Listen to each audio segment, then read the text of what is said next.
So the Samsung Galaxy S8 is about to hit the market, and as we all know, their last phone that they made, the Note 7, had a lot of battery issues. It had a lot of exploding batteries, a lot of melting batteries. It just had a lot of battery issues in general. And you can really see how it affected Samsung. Samsung pretty much still has this lingering over their head. They are taking an extra step with the S8 by doing some kind of battery checking system to where they're really checking their batteries they're putting into the S8 just to make sure they won't have any battery issues with their new phone. And that also leads to the S8 phone as a whole. People have recently got their hands on the Samsung Galaxy S8, and you can see where the Samsung Galaxy S8, you can see where it lingers back to some of the problems they had with the Note 7, with the whole battery issue problem. Now, you are paying a pretty penny for the Samsung Galaxy S8. It's not like you're not paying a lot of money, so a lot of consumers really have to think about where they want to spend that amount of money. You're spending $700 to $800 on the phone and things like that, so you really have to think about it when you're buying the Samsung Galaxy S8 phone. And to be honest, most people who are buying a phone for $700 or $800 are assuming they're going to get the best of the best. Well, that is semi-true with the Samsung Galaxy S8, and in this video, I'm going to explain why that is semi-true. Now, the reason I do say that, because right out of the box, you're not going to be getting the full potential of the Samsung Galaxy S8. Although you can configure it and tweak it to be the best phone, it can be, but right out of the box, you're not going to be getting the best experience you could be getting. That also lingers back to Samsung just being really, really cautious since the Note 7's exploded and everything like that. Honestly, I am going to say that if the Note 7's probably never malfunctioned, they wouldn't even do this with the S8. Unfortunately, this probably would have never came up and they would have never done this.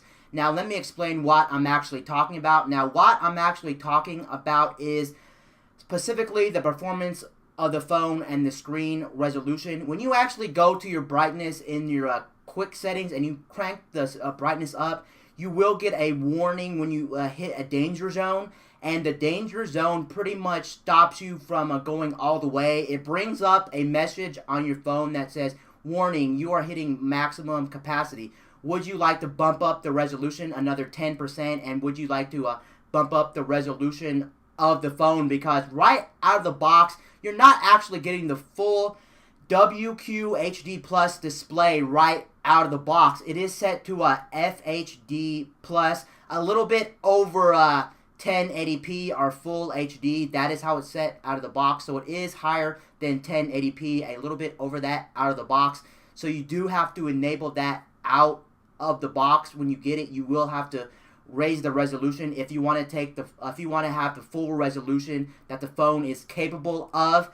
And also, there is a toggle on the phone called performance mode that'll do that for you automatically. You just hit the performance button, and then you can see that it will allow you to change the resolution and allow you to get the full brightness if you want to jack up the brightness to its fullest. But right out of the box, you are not going to be getting the full resolution and the full brightness out of the Samsung Galaxy S8, which is kind of good and kind of bad. It's good that Samsung is really taking really good care of the customers by making sure that no one's going to get injured. They're just trying to be cautious of the battery explosions from the Note 7 carried on to the S8. They're just really making sure that those problems won't exist anymore. So that's why they have it like that out of the box, just so that if it was probably running in its full potential, there is probably a possibility the batteries could malfunction or something in the phone's malfunction. That is why they're keeping it not at the true resolution that the phone is capable of.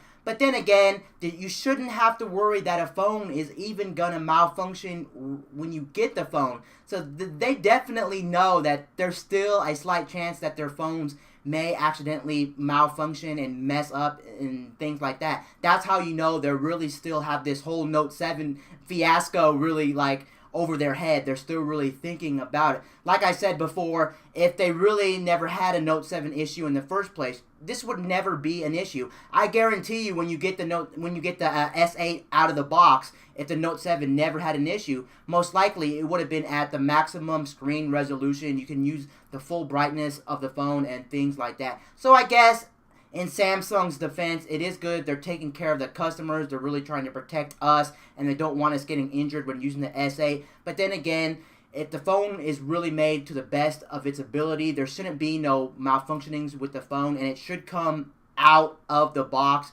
with it ready to go, with every feature already ready to the consumer. You shouldn't have to worry about that, because you are spending, again, $700 to $800 on this phone, and that's a pretty penny. And how many people aren't gonna know that you can do that out of the box, or you need to do that out of the box? Some people may never be aware of that, so I just wanted you guys to be aware of that. Will it change in the final retail version that actually hits the store shelves? I'm not 100% sure about that, but since the phone's coming out relatively soon, I don't think they're gonna do it. I think most of the phones are getting ready for shipment. Most likely, when you get the phone out of the box, you're gonna need to do that little tweaking just to make sure you get the full resolution of the phone, and you can crank up the brightness of the phone all the way to max if you want to use the full brightness of the phone. I don't think that they're gonna all the phones coming out are gonna be like that, unfortunately, just because it's a little bit too late in production. I would believe for them to change it back,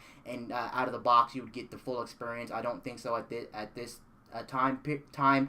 Anyway, I just really wanted you guys to be aware of that. Anyway, guys, peace out. I'll see you guys later in my next video. I'm out, guys.